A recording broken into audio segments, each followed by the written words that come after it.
You hear the Republicans talk about big, beautiful bill. I think this is a big, ugly bill. Let's call it what it is. It is the largest transfer of wealth from the poor to the rich in U.S. history. This reconciliation package proposes devastating cuts to Medicaid and SNAP.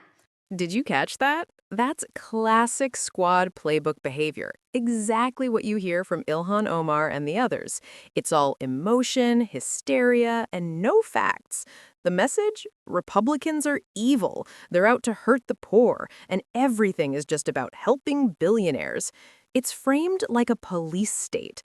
She scoffs at the idea that the government could be wasting money, making you think that every single penny is perfectly spent, and that looking for savings is somehow sinister. But hold on, Representative Brandon Gill is up next, and he didn't come to play. He brought the facts. We're about to watch the full exchange and break down this thorough takedown. This is the kind of common sense approach Congress desperately needs. Before we dive in, if you're tired of the squad's nonsense and want facts to win over feelings, hit the like button, subscribe, and ring the notification bell so more people can see this. Let's watch the full exchange. Talk about big, beautiful bill. I think this is a big, ugly bill. Let's call it what it is. It is the largest transfer of wealth from the poor to the rich in U.S. history. This reconciliation package proposes devastating cuts to Medicaid and SNAP. My Republican colleagues will tell you that they are just going after waste, fraud, and abuse, but let's be clear. The only way to slash this much safety net spending is by making it harder for people to survive. Their changes will kick millions of Americans off their health care and nutrition assistance. That means more untreated illnesses, more hungry children, more preventable deaths. This isn't just line items in the budget. There are people's lives, the sacrifice of human dignity and of life itself. And for what? So that your billionaire friends can get nearly $300,000 in tax cuts? This is not a serious budget. This is a green light for authoritarianism, for inequality to run rampant. It is a police state budget wrapped in billionaire tax cuts. Mr. Gill from Texas is recognized for 6 minutes. Thank you, Mr. Chairman. And first of all, thank you for all of your hard work.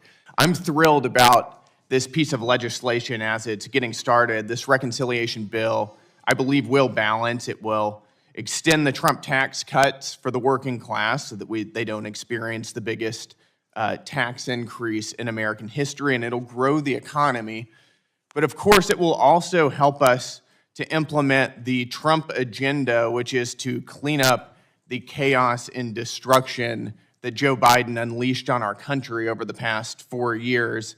It will help us fund the mass deportation of illegal aliens who have been murdering and raping and pillaging American citizens. It will help us unleash our fossil fuel energy sector, and it will allow us to rebuild our military. And of course, it will help us implement DOGE, which this amendment targets, among other things. As DOGE has been rolled out, I think it's been a bit curious because I found that so many of our colleagues on the other side of the aisle have not been upset about the waste, fraud, and abuse that this process has uncovered. Rather, they've been angry that the fraud has been exposed at all. We found that for decades, the administrative state has been weaponized against the American people. We can give example after example of flagrant abuses of American taxpayer dollars. We've heard of some of them earlier, but I'll name a few more. $1 million spent to boost French-speaking LGBTQ groups in West and Central Africa through the State Department. Almost $50,000 on a transgender opera in Colombia, also through the State Department. Over $7,000 for a BIPOC speaker series in Canada through the State Department. I think it's worth noting that normal, sane Americans don't know what BIPOC means, and neither do I. $80,000 for an LGBTQ community center in Slovakia. and over $16,000 for a united and equal queer feminist discourse in Albanian society, whatever that is. And of course, we also know that our taxpayer dollars have been going to the tune of hundreds of millions of dollars every year to fund left-wing media outlets like NPR and PBS, paying for welfare for illegal aliens, and paying for giving out payments to international organizations that are censoring and pushing for the censorship of American citizens.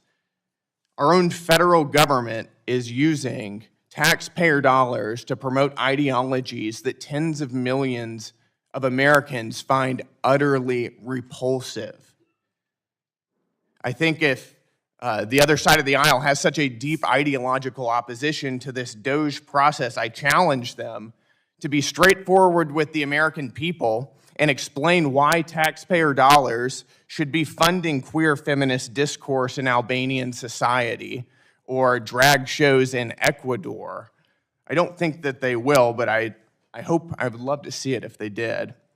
Elon Musk, acting as an employee and an agent of the president, I think has certainly more democratic legitimacy than Anthony Fauci did, and he certainly has more democratic legitimacy than the nameless, faceless bureaucrats who have been running our lives for several years, the waste of which he is rooting out currently. President Trump here with DOGE is doing exactly what he was elected to do. DOGE is a part of the Trump mandate. It's extremely popular.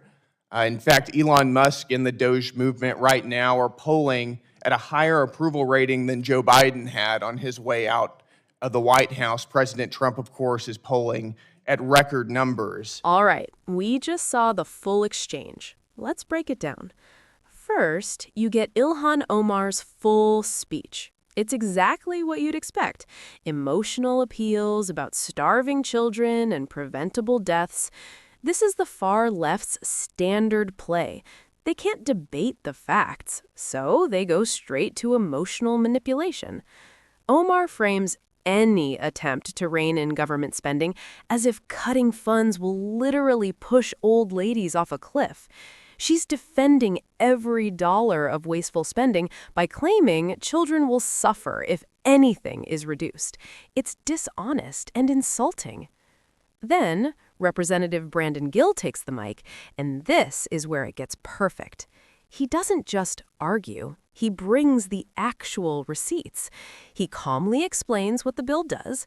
It extends the Trump tax cuts, boosts working Americans' paychecks, secures the border, and unleashes American energy.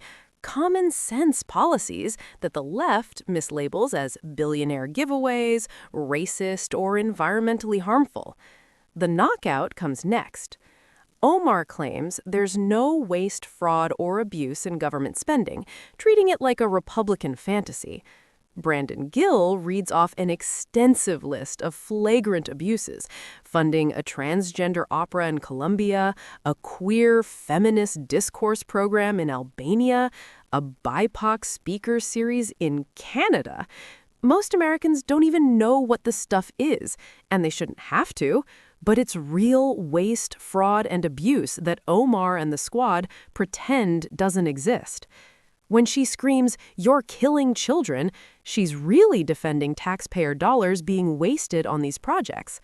Gill calls them out perfectly, daring them to explain to Americans why their money should fund radical globalist pet projects while families struggle to pay for gas and groceries. Of course they can't. They just return to emotional hysteria.